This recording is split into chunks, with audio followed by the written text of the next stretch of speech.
Hey everyone, welcome to your Learn Lab.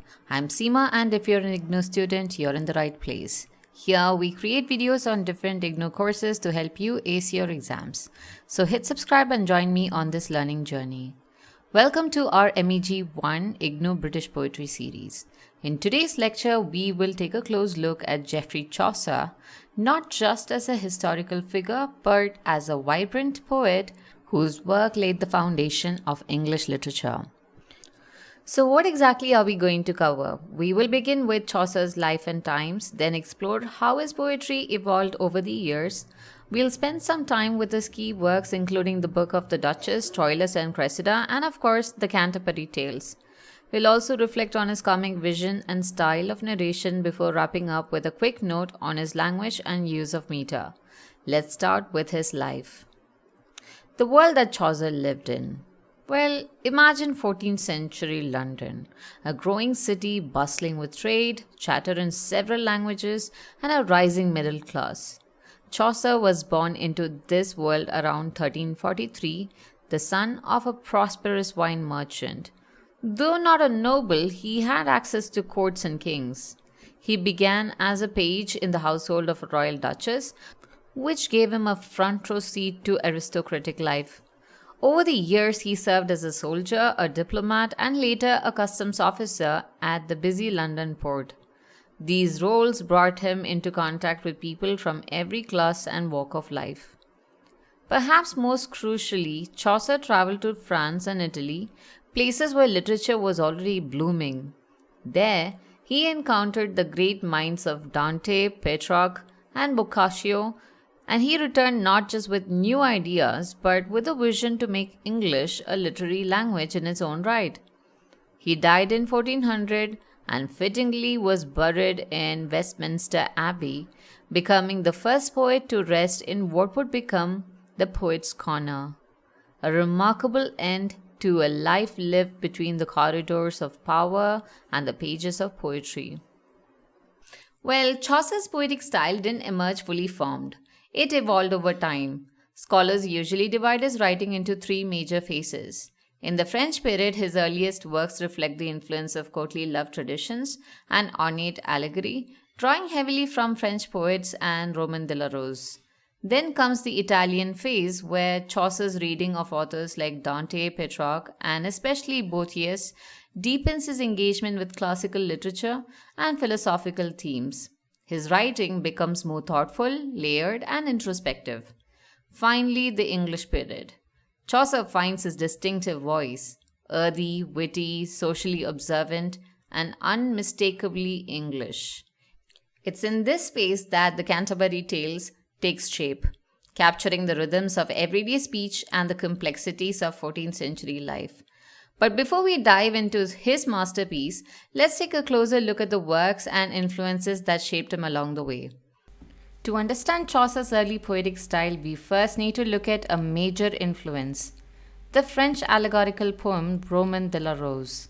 Hugely popular in the Middle Ages, it was written in two distinct parts by two different poets, and Chaucer was deeply influenced by both.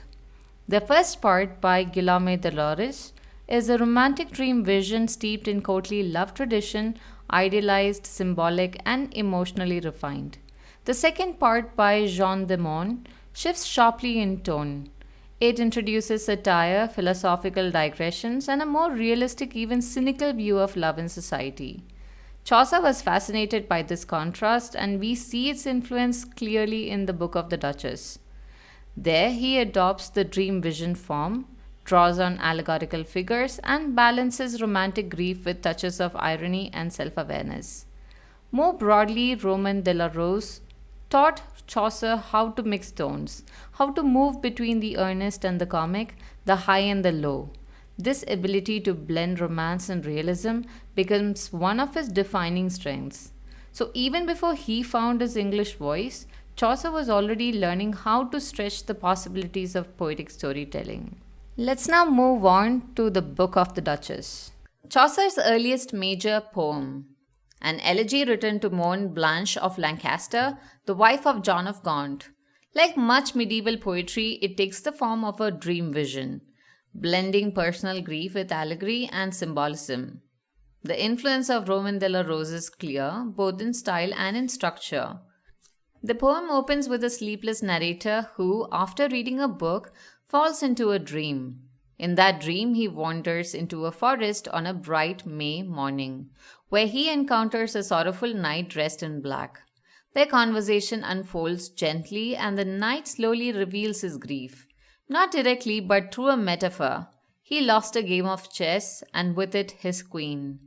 This metaphor signals Chaucer's early grasp of figurative language, and through the knight's restrained sorrow, we see one of Chaucer's first exploration of psychological realism. Emotions aren't bluntly stated, they are woven into imagery, especially in the hunting scene, where natural symbols mirror human feeling.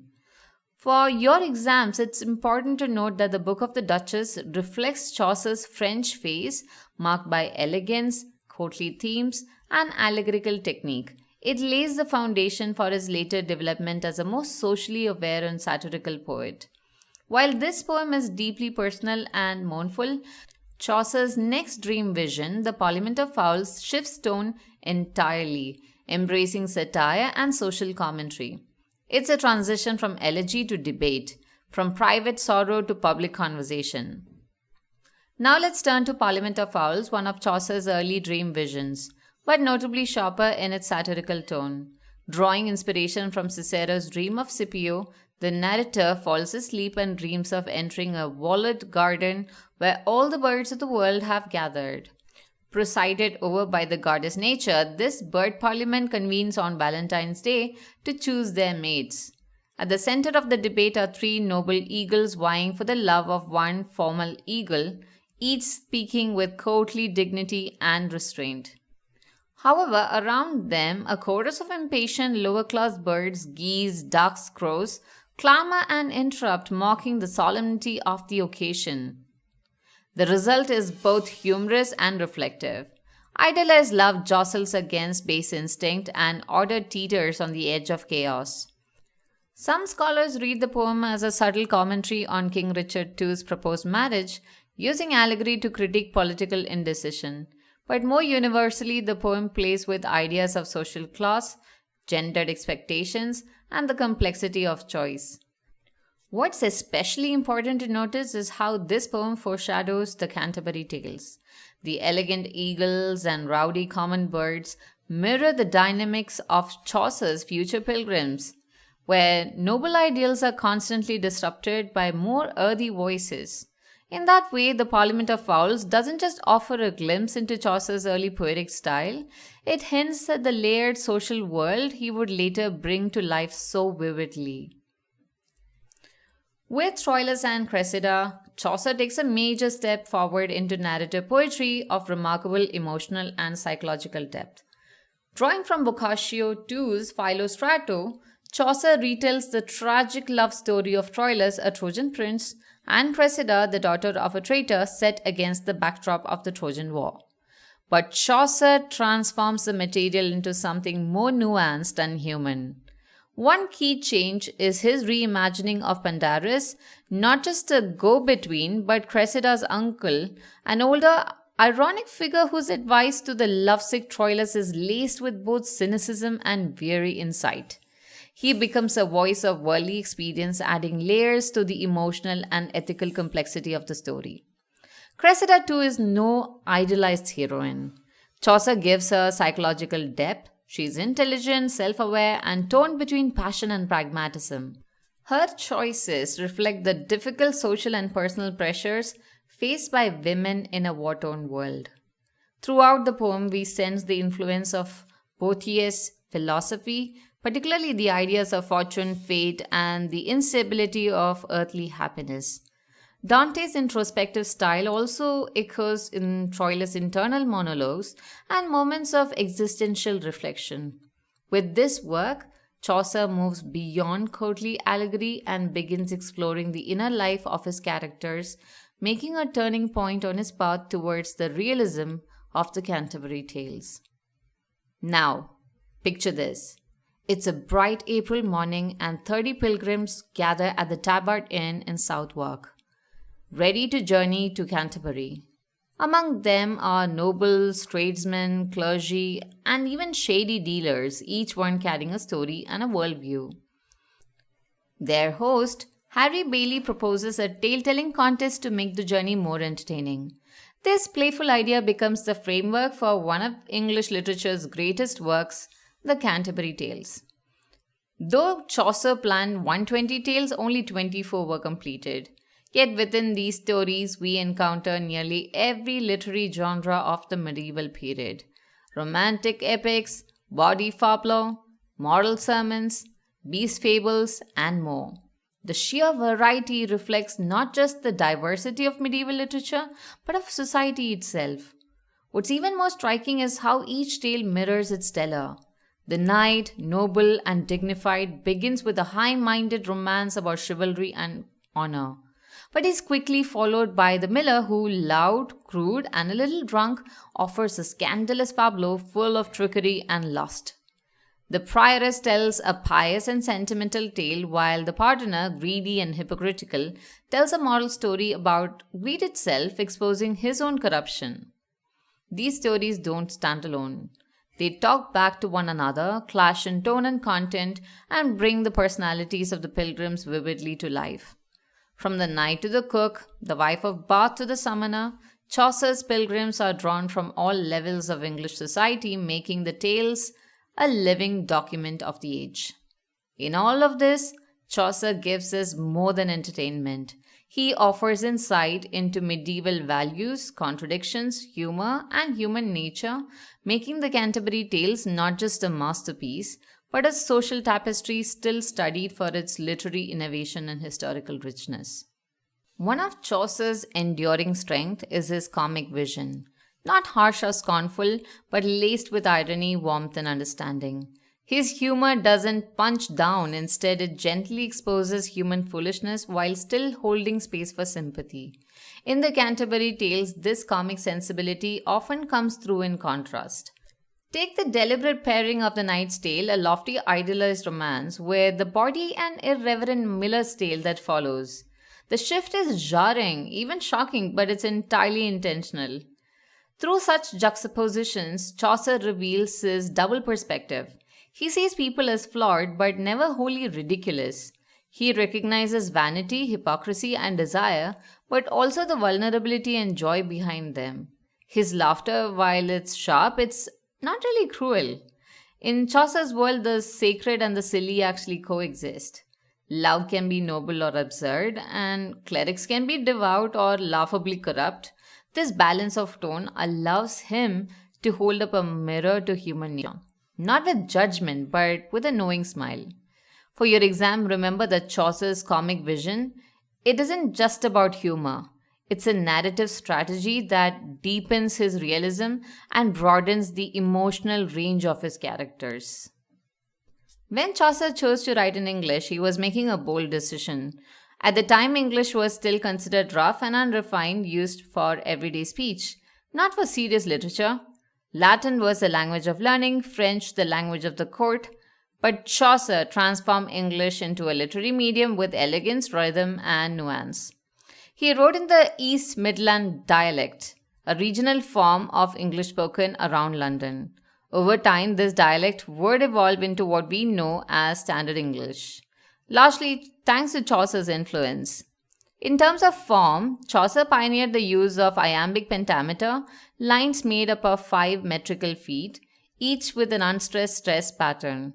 Most often, he paired his rhythm with rhyming couplets, giving his poetry a steady musical cadence that still feels natural to the ear.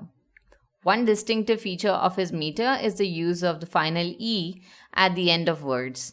In modern English, we often drop it, but in Chaucer's time, that final syllable was pronounced and often needed to maintain the meter. You'll hear it clearly if you try reading his lines aloud in Middle English rhythm. Chaucer also played with language on another level. He blended vocabulary from French with its courtly, refined tone and Anglo-Saxon, earthy, direct, expressive, to create a flexible, poetic voice. This allowed him to shift easily between elevated and everyday speech, between knights and millers, sermons and jokes. In short, Chaucer didn't just use English. He helped shape it into a tool for art, and that legacy echoes in every line of the Canterbury Tales. So, why does Chaucer still matter? Because he gave English literature its first full confident voice, one that was human, humorous, and wonderfully inclusive.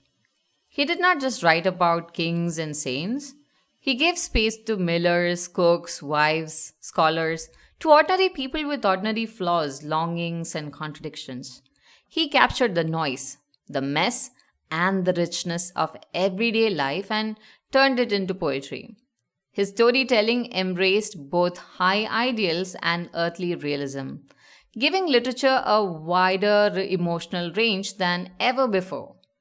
But perhaps Chaucer's greatest legacy is linguistic.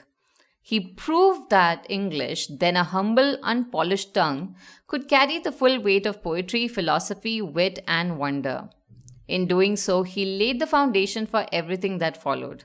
From Shakespeare to T.S. Eliot, every major English writer stands in Chaucer's shadow. And that's why we still read him today. Not just to admire his technique, but to hear the many voices he brought to life and to see reflected in them something of ourselves. As you prepare for your MEG 1 exam, here's how to use this material wisely. First, remember Chaucer's poetic journey, his French, Italian, and English phases, as a great way to structure long answers and add context. Use examples from the book of the Duchess to show early allegorical style, or from Troilus and Criseyde for character complexity. Don't forget the comic contrast between tales like the Knights and the Millers when writing about Chaucer's humor. If the question asks you about Chaucer's religious worldview, mention his retraction at the end of the Canterbury Tales, where he seeks forgiveness for anything that's immoral in his writing. And finally, in question on poetic technique, describe his use of iambic pentameter, final E, and the East Midland dialect that helped standardize English. These references actually show your grasp of the content and they show your ability to use it very critically. And that's a wrap. Thank you so much for joining in today and wishing you all the very best for your MEG 1 exam. If you found this video helpful, do not forget to like, share, and subscribe to your Learn Lab for more IGNOU study support. See you in the next one. Until then, happy learning and take care.